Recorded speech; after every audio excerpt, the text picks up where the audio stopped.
This is Woo. Alright, so before I get into this review, let me ask you guys a quick question so I could get a better understanding of something. What do you get when you cross a New York rapper who passed, an ass ton of features, and a greedy ass music management? That's right, you get a cash grab, because what the hell was this album? Dua Lipa? Pharrell? You would think that Pop had dementia with how they were throwing all these features that never interacted with him not a day in his life.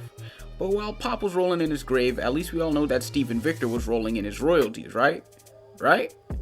Well, let's just get on with the review. So to start off, we were given 45-second narrative from Audrey Jackson, who if you don't know is Pop Smoke's mother, and while it was nice to add her to the project, it doesn't exactly discern the fact that I don't know what the hell she was talking about.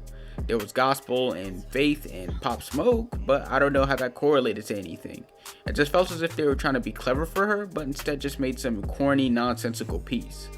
But moving on, we have to go to the first feature track on this album with Television featuring Kanye West and Pusha T, or so I think they're featured.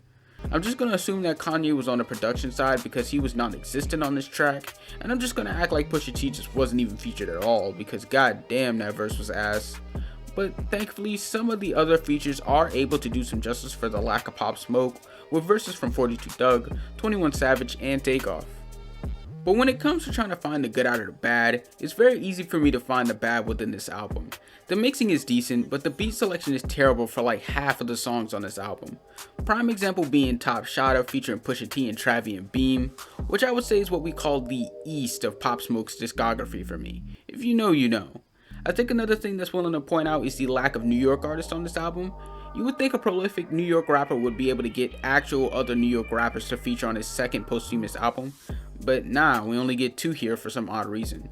But hey, they're just gonna throw the rest of them on the deluxe version because no album is complete without a deluxe nowadays, or at least according to Steven Victor. As for the other features, they were decent but nothing too appealing, with some artists who had too much going on like Raw Swish, and some artists who were definitely there just for a check like Pusha T. Overall, this album was very underwhelming, especially coming off his first posthumous project, which I thought was pretty decent. This was just a cheap imitation stuffed with features to boost sales and gain attention while completely ignoring the main core of artists that should have been on the album. I'm looking at you, New York. Hey, I'm walking here!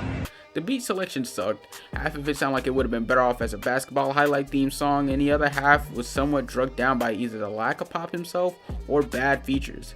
I don't know if I could put this on a scale of 1 to 10 because of how disappointed I am, but I will anyways. This is getting a 2 out of 10 because, well, they tried, and hopefully this better be the last posthumous album we get from Pop Smoke because I'm really not feeling how the industry is doing him right now, especially Steven Victor. Fuck you, Steven. But how do you guys feel about the album? Do you think this shit was ass too? Let me know down in the comments while liking and subscribing to the channel. Make sure to follow my IG and Twitter, and if you like the illustrations used in this video, follow the artist because she's dope. And on that note, I'll see you later. Peace. Hey. Hey, where's the freaking gabagoo? You motherfucker. You motherfucker, huh? Don't make me get the...